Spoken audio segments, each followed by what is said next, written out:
You'll probably know Anker for their power banks and cables, but they also make dash cams. The Anker Roav C1 is their most affordable dash cam that is small and fits neatly into your car. The design of the Roav is extremely nice and understated. It is constructed from aluminium and plastic, which gives it a premium appearance and finish that fits well into any car. The main design feature of the dash cam that I liked was the Wedge Design, which compared to many other dash cams allows it to be in my car without being distracting or an eyesore. The front of the Roav houses the camera itself, which is adjustable and can be angled so it can point at the road depending on the angle of your windscreen, and the sides are pretty bare, with an emergency record button and speaker on the left hand side. The button will ensure that the current moment being recorded is not overwritten in the future. The right hand side is where the micro USB cable plugs in, and this will automatically turn on and off the dash cam with the engine. The bottom, which is also the back of the Roav, is where the screen and buttons are. There are 4 navigation buttons below the screen which have different functions depending on what part of the dashcam interface you are on, but their functions are labelled on the display.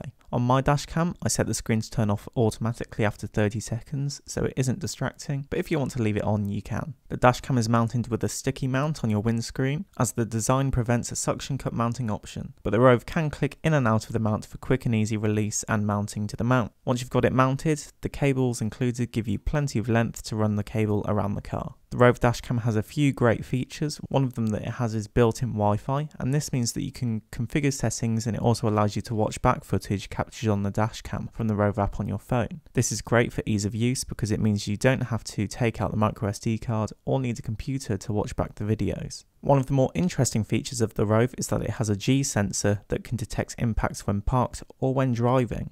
So if someone bumps your car or you get into an accident, then the dashcam will either automatically start recording if it's detected a collision when parked, or if you're driving and something happens, then it will detect the force and automatically save that clip and make sure it doesn't get deleted. And this is important because the dashcam has a loop record function, so you don't have to worry about deleting old clips to make space for new ones, as it will just automatically overwrite old unneeded footage. I'm very pleased with the camera quality on the Anker Roav as well. The Sony sensor used is sharp and shows plenty of detail within the footage, and the dashcam handles different types of weather and different times of day well, although at night the headlight's going to be doing most of the work for the camera. The dashcam shoots in 720p and 1080p, but I've chosen to go with the higher resolution. But you'll want to make sure that you get a large enough SD card. The Roav supports up to 128 gigs, and you'll want to make use of this because a 3-minute clip is 300 megabytes at 1080p, so I can get around a week's worth of footage with a 64GB card. Overall, the Anker Roav dashcam is a great choice if you're looking for a dashcam. It provides a high quality image matched with a well-made product. It does miss some features such as GPS tagging, but there is a more expensive Pro model that does offer this. But regardless, it is a great choice for a dashcam that doesn't stand out. So that's been it for this video. Thanks for watching, and I'll see you in the next one.